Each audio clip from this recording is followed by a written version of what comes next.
welcome back to the channel. Blue Oval Dude here.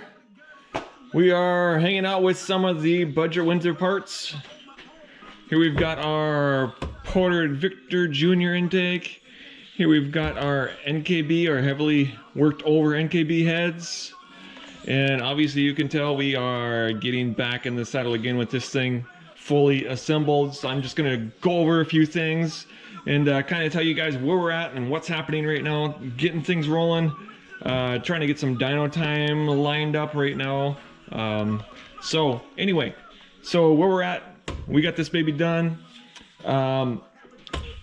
We didn't have a proper way to be able to get this thing flowed, and a time-consuming, I mean, it would have been a time-consuming thing. And so I said, you know what, I am tired of wasting time with this. I want to get this thing going and get this thing running back together on the dyno, blah blah blah. So rather than run it on the flow bench, I said I'm gonna take this thing and I'm gonna buy another one.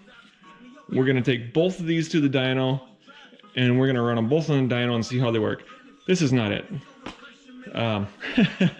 So I've got another Victor Jr. Bought from a gentleman, secondhand, but it's basically a box stock unit.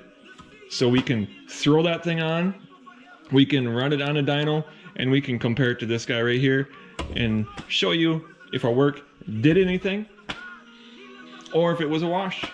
So we're gonna check that out and see if that was a waste of time or if we really did something awesome. All right, so our NKB heads. So these guys over here, I'll tell you what was going on. We got the push rod pinches all changed over again, switched, moved that over, you know, once again to put more filler in that push rod pinch.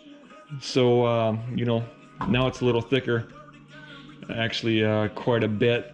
So it shouldn't be an issue anymore. You know, we got extra 210 thousandths offset intake rocker now, and we were 150 before, so that puts us another 60 thousandths over. So that's all extra filler in there, so it's pretty good now. I don't think it'll be an issue. So I had a little bit of an issue getting my guide plates to work. So originally I had comps, they wouldn't even come close. Ordered a set from Jomar, and they were pretty close, but what wasn't enough to do it with this 210 offset. They said they got another style that they've got that was soon to be coming out, but they didn't have that for me. So I said, just send me what you got, and I'll cut something up, I'll make it work, I'll make new ones, I mean, whatever. I mean, just something to try and save me some time. So what I had to do is, well, I'll show you their design. So their design is this, and so it's adjustable, it's slotted, as you can see. So you get two of these, so one for the intake, one for the exhaust, and then this plate lays over the top of it like that. So the twisting force as you're tightening down your rocker stud, it doesn't turn these. So that's how that works. So the downside is it is thicker, so that might leave you less space between the bottom of your rocker and you know, the top of your rocker stud. So if you're really tight there, you'll even be tighter now. So I had to put a little bit of clearance in my rockers in order to make it work. So what I've got now, because this didn't give me enough, what I had to do was I took my original guide plates that I have that were 150 offset, and I cut them in half basically and slotted it. So here's what I did. So this is taking the place of that for my intake. It's already offset and then slotted, and then this goes over the top. I adjust it where I want, tighten it down. Problem solved. So that was kind of a pain to get taken care of and figured out, and you know, already tight for time. So I'm thankfully got something to work without putting in too much effort on this thing. So that's where that deal is at. This is for something else, but hey, so that's a CHI 3V 225 And look at the difference between these guys. Pretty impressive unit, isn't it? So yeah, that's pretty cool. So I'll show you right here real quick. Here we go. Here's the budget Windsor getting back together. Very soon going to be completed. I'm working on it. I left one of these open so I can show you my, right there. That's where my filler is, where I've moved over that push rod pinch. So yeah, that's, you know, if you look at my old videos, you know all the stuff I did and moving that over. One of the things that I didn't realize until now was just how offset that this bolt hole is in order to get this rocker lined up where it should be on the valve. You can see right there, it's sitting right where it should on that valve. It's maybe hard to see in the camera, I don't know. But you can see that thing's kind of pigeon-toed. So I don't know if that's something that is, boy, I can't remember what company these are patterned after right now, Dart or whoever it was. I think it might be them. I can't remember right now. Yeah, I believe it's Dart that they're patterned after. I don't know if Dart makes theirs offset or if they're just drilled a little bit off or what. But yeah, they're all a little bit pigeon-toed, as you can, I don't know if you can see it in the picture.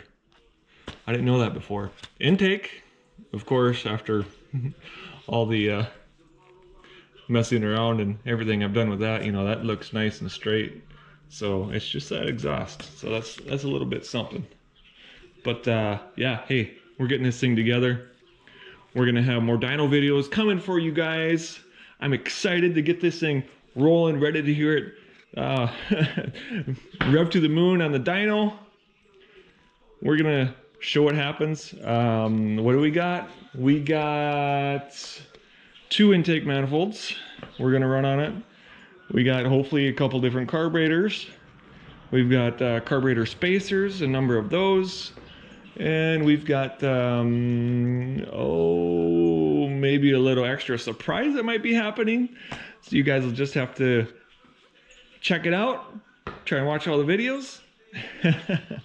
Was there one more? Oh, header video. Also, gonna be comparing headers on the dyno. Also, what else did I have to throw at it? Oh, methanol versus gasoline. So we're gonna throw a few things at this, see what happens, and maybe one surprise video for you guys on this thing. We'll see how it likes the dyno and holds together on that, and go from there. hopefully no problems. Everything goes smooth this time. And yeah, this budget Windsor experience has been interesting. So I just, you know, we started this thing out to see what happens when we take just the basic budget Windsor flat top pistons and just put some cheap heads on it and just throw a couple parts on it. I mean, you know, most of this thing is budget. So you guys could put one of these together pretty cheaply, 30 over Windsor. You know, you could even use your, you know, this is stock crank. I of course put scat rods in it, but you don't have to put scat rods in it. You can use your football rods from your truck or whatever you got. I've gone over that. So, you know, and that water pump is $119, I believe it is. And I mean, all this stuff. I mean, the pan that was, oh my goodness, what was that? I think I got everything for the pan, like the pan, the sump, dipstick, all that, less than $200 if I remember right.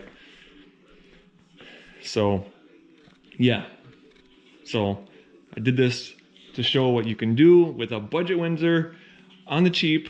You can still make good power with these things. They're solid units and they can handle quite a bit more than people give them credit for. So so we're gonna find out what happens. So I hope you guys are excited. We might have something else coming up. We'll see. I don't know if might have something with this, possibly. Hey, who knows?